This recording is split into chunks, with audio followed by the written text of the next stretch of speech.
Imagine la scène. Vous êtes demoiselle d'honneur auprès de la duchesse de Bourgogne en 1348. La robe de soie que vous portez vaut plus que ce qu'une famille paysanne gagne en 5 ans. Des perles ornent vos manches, des fils d'or dessinent des motifs sur votre corsage. Autour de vous, des tapisseries, des musiciens et l'odeur sucrée de l'eau de rose qui embaume l'air. Puis vous le sentez, cette sensation rampante, familière, qui traverse votre cuir chevelu, la démangeaison entre vos omoplates, la morsure aiguë à votre taille, car tous, au palais, connaissent la vérité derrière ce faste.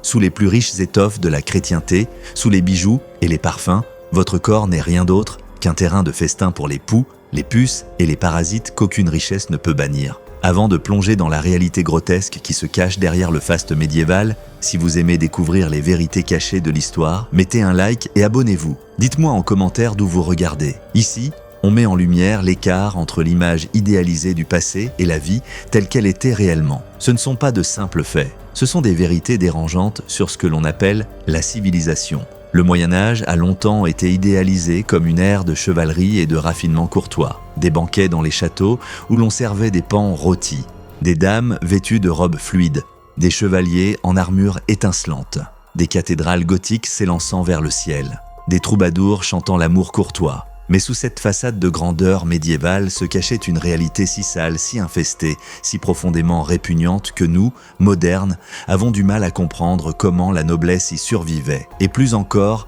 comment elle pouvait croire vivre dans une civilisation raffinée. L'hygiène médiévale n'était pas seulement médiocre selon nos critères. Elle reposait sur des incompréhensions fondamentales de la santé qui rendaient le bain dangereux, le lavage suspect et la cohabitation avec les parasites inévitables. Les pratiques mêmes qui définissaient le statut noble, porter des vêtements lourds et superposés, user de tissus épais, éviter l'eau, offrèrent des conditions idéales à la prolifération des vermines. Et ce chemin vers une existence rongée par les parasites ne commençait pas dans la pauvreté mais dans le privilège.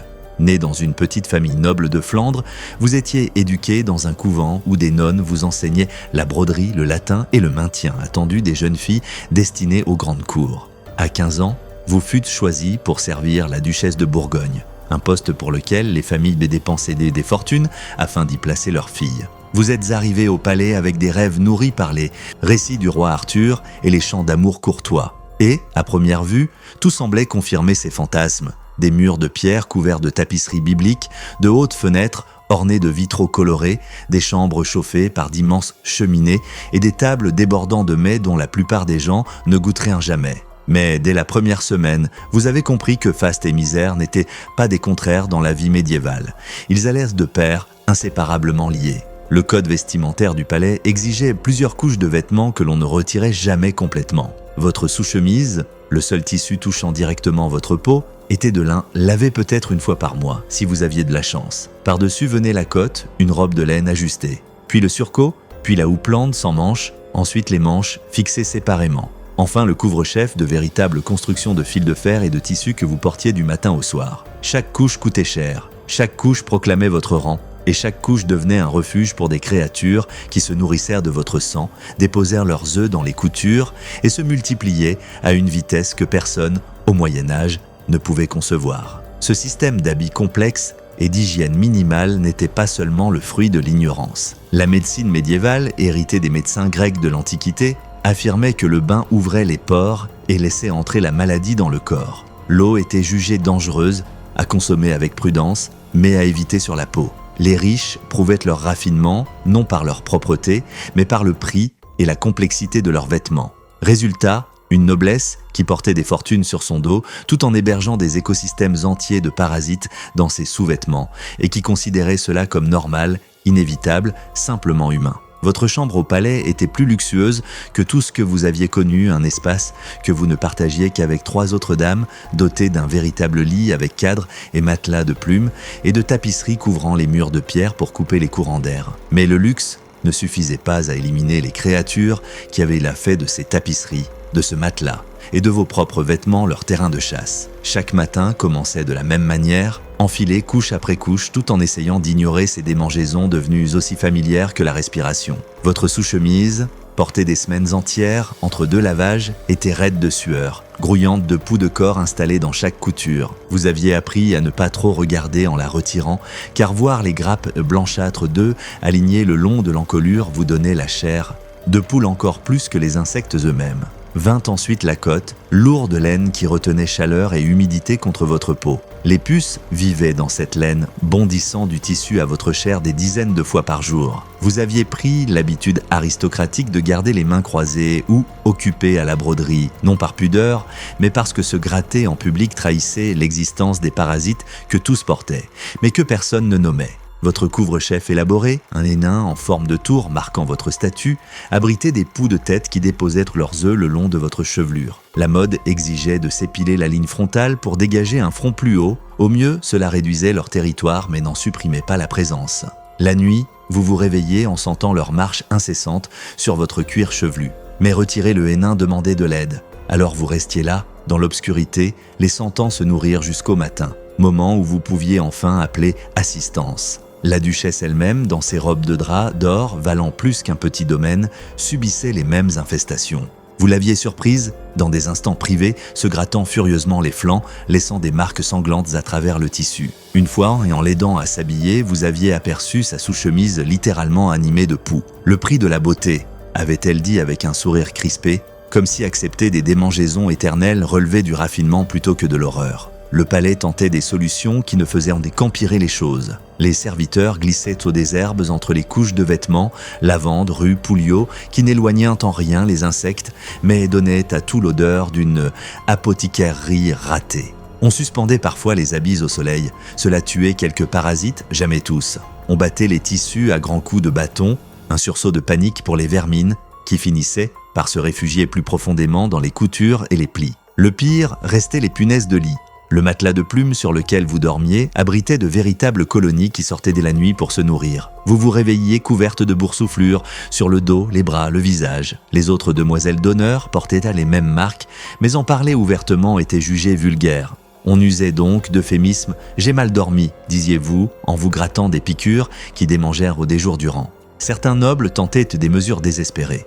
Lady Margaret portait autour du cou une petite fourrure, d'hermine ou de zibeline, croyant que les puces migreraient vers le pelage et qu'il suffirait alors de le jeter. Tout ce qu'elle obtenait, c'était une nouvelle couche de tissu coûteux pour les parasites à coloniser. Sir Guillaume affirmait que frotter de l'ail sur la peau éloignait les vermines. Il empestait en permanence et continuait pourtant à se gratter jusqu'au sang en plein dîner. Le médecin de la duchesse prescrivait des onguents au mercure contre les poux qui empoisonnèrent la peau sans rien faire aux parasites. Il recommandait aussi des saignées pour rééquilibrer les humeurs censées attirer les insectes, comme si ceux-ci se souciaient de votre santé interne, alors que votre chaleur corporelle et vos vêtements offraient des conditions parfaites pour leur reproduction. Les bains publics existaient bien dans les villes médiévales, mais l'Église les condamnait de plus en plus comme lieu de péché. Se laver en public, c'était la nudité, donc la tentation, donc la corruption spirituelle. Au XIVe siècle, les mêmes autorités religieuses qui faisaient ériger de magnifiques cathédrales enseignaient que la pureté spirituelle comptait davantage que la propreté physique, et que supporter l'inconfort des vermines pouvait être une pénitence pour le péché originel. La noblesse intégra pleinement ces croyances, car elles confortaient les distinctions sociales. Les paysannes qui travaillaient dans les champs et se déshabillaient pour se laver dans les rivières étaient jugées grossiers. Les nobles, qui enduraient leurs vêtements compliqués malgré l'inconfort, étaient considérés comme raffinés. Vos démangeaisons devenaient la preuve de votre rang. Seuls les riches pouvaient se permettre de souffrir avec autant de luxe. Les repas dévoilaient toute l'horreur. La grande salle, pleine de nobles parés de leurs plus beaux habits, grouillait aussi des insectes nichés dans ces mêmes étoffes. Les puces bondissaient d'un convive à l'autre. Les poux tombaient hors des coiffes, jusque dans les plats. Et tout le monde faisait semblant de ne rien voir. Lors d'un banquet, vous observâtes un conte de passage, célèbre pour son raffinement, qui, tout en discutant philosophie avec la duchesse, écrasait méthodiquement des poux entre ses ongles. Personne ne fit de remarques, c'était aussi banal que d'utiliser un couteau pour couper la viande. La civilisation médiévale européenne est célébrée pour son architecture gothique, ses manuscrits enluminés et sa philosophie scolastique. La même culture qui donna la cathédrale de Chartres et les écrits théologiques de Thomas d'Aquin acceptait aussi de vivre avec des parasites comme une réalité inévitable de l'existence. Et ce n'était pas la misère cachée des paysans, c'était le sommet de la société, attesté dans des lettres personnelles, des traités médicaux et des registres domestiques. L'autobiographie de Margery Kempe, au XVe siècle, mentionne les poux avec désinvolture comme une banalité du quotidien. Le journal de Samuel Pepys, au XVIIe siècle, juste après la période Médiéval note la découverte de poux dans sa perruque sans la moindre surprise. Les inventaires de maisons nobles répertoriaient les fourrures à puce et les peignes à poux en ivoire comme des équipements standards. Les textes médicaux révèlent combien l'infestation était normalisée. Un médecin français du XIVe siècle écrivait « Les poux naissent de la corruption de la sueur et témoignent d'une abondance d'humeur. Leur présence, bien qu'inconfortable, manifeste les processus naturels du corps. » La position de l'Église rendait même la propreté suspecte. Les saints étaient loués pour leur crasse. On raconte que saint François ne se baignait jamais et que ses robes grouillantes de poux étaient vues comme la preuve d'un saint mépris pour la vanité terrestre. Si les plus purs spirituellement acceptèrent la vermine avec joie, comment les nobles auraient-ils pu se plaindre de leurs infestations sans laisser entendre qu'ils privilégiaient le confort physique à la dévotion spirituelle? Pour vous, demoiselles d'honneur, qui rêviez jadis de romances courtoises, la réalité se résumait à gratter sous la soie et découvrir des taches de sang sur votre chemise. Traces de démangeaisons nocturnes. Vous avez servi la duchesse pendant 12 ans avant de mourir à 28 ans de ce que les chroniques appellent une fièvre putride, probablement une infection née de morsures grattées jusqu'à s'ouvrir, puis devenue septique dans la crasse ambiante. Vos dernières semaines furent un supplice, l'infection gagnant du terrain chaque jour. Et même alors, vous portiez encore l'habit imposé par votre rang, ces étoffes lourdes pressant votre peau enflammée, tandis que les parasites continuèrent de se nourrir malgré la fièvre. Le plus tragique peut-être fut que vous mourûtes en pensant que telle était simplement la vie, que les nobles avaient toujours vécu ainsi et vivraient toujours ainsi. Vous n'imaginiez pas un avenir où le bain quotidien serait normal, où les vêtements seraient lavés après chaque usage, où dormir sans servir de festin aux insectes serait l'attente naturelle et non un rêve impossible. Votre histoire mérite d'être retenue, non comme une curiosité historique, mais comme un témoignage de la capacité des humains à normaliser presque n'importe quelle horreur, pourvu qu'on la présente comme inévitable, raffinée ou spirituellement vertueuse. Derrière chaque peinture romantique des cours médiévales, derrière chaque récit de chevaliers et de dames, se cache la réalité de corps couverts de piqûres, de vêtements littéralement grouillants d'insectes, et ce fond constant de démangeaisons que chacun apprenait à ignorer, parce qu'y faire face, c'était admettre l'écart grotesque entre l'image qu'il voulait donner et la vie qu'il menait réellement. Les robes somptueuses, exposées dans les musées, ont un jour bougé au rythme des poux. Les joyaux des couronnes furent portés sur des têtes couvertes de lentes, les bons vieux temps grouillaient de vermine, et les nobles qui régnaient sur la chrétienté n'y échappaient donc pas plus que les paysans qu'ils dominaient.